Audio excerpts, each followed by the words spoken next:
Guys, I wanted to share with you a quick homeschooling tip, or just a tip in general regarding library books.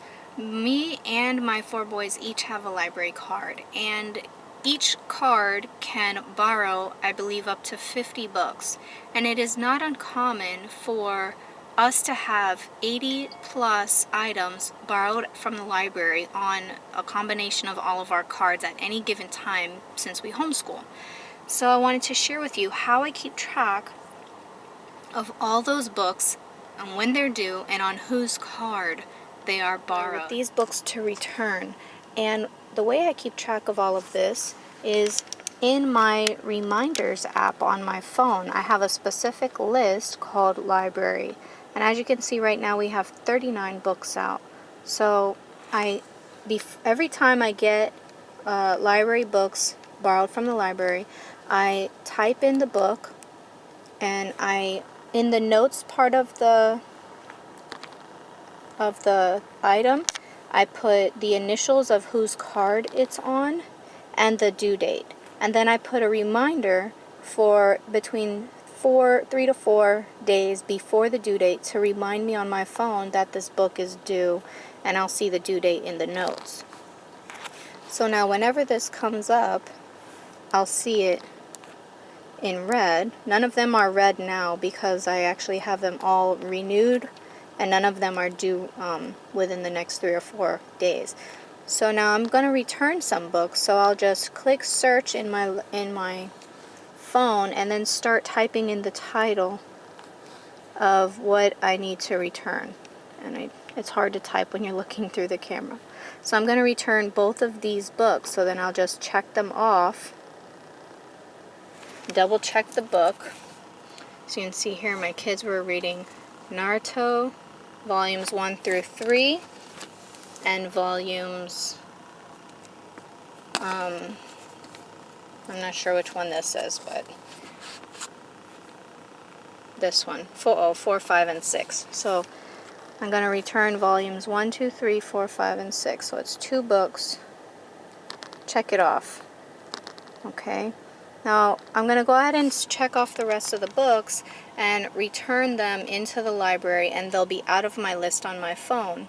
Now when I get the new books, I'm going to come into this app again and type in the library list.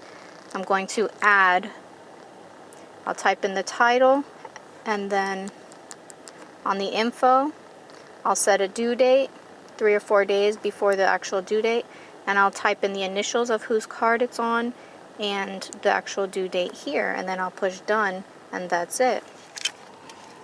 So hopefully if you guys deal with a lot of library books, or if you homeschool, that will help you to keep your library books in order on top of when they're due, so you have 0 to very minimal late fees due. Because if each of my kids have 20 books out on their card and they're 1 day late, that's 10 cents per book per day.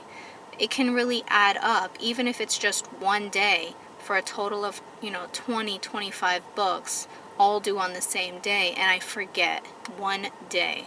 25 books at 10 cents a book per day. That's crazy.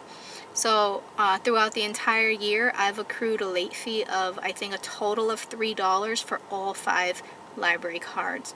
And that happened one time. I forgot 1 day, and we had a large group of books due, and I honestly just forgot to get on the computer and click renew. When you click renew, at least in our library system, it lets you borrow the book, I think, either for another 2 weeks or up to another month, if the book is not on hold for another person. If it's requested by another person and it's on hold, then you have to return it by the original due date. So don't forget to renew your books if you don't have a chance to get to the library on or before the due date. And I always return them on the inside of the library, because I want to make sure that they check them off immediately, that they scan them and they're registered in the computer as returned immediately. Unless I'm a couple days early, then I don't mind dropping them in the drive-through drop box, because I'll know that they'll be checked in by the end of that day or by the next morning. But if I'm turning them in on the day they're due, I always take them to the counter and put them in the counter drop box, because I know that the lady or man sitting there is immediately scanning the books and they're registering in the computer as returned, and I don't have any fees or any problems. So that's what I do. And as far as checking out books, I don't like going through and spending hours browsing or whatever, so I always look through the online catalog, and we request books and I come in and I just take it off the shelf depending on whose card it's going under. We usually don't even wait in line to have the lady or gentleman check us out. We go into the self-checkout lane and it's very simple, very quick. I'm in and out 5 minutes. So hopefully this video helps you, and you guys, thanks for watching. Have a great day.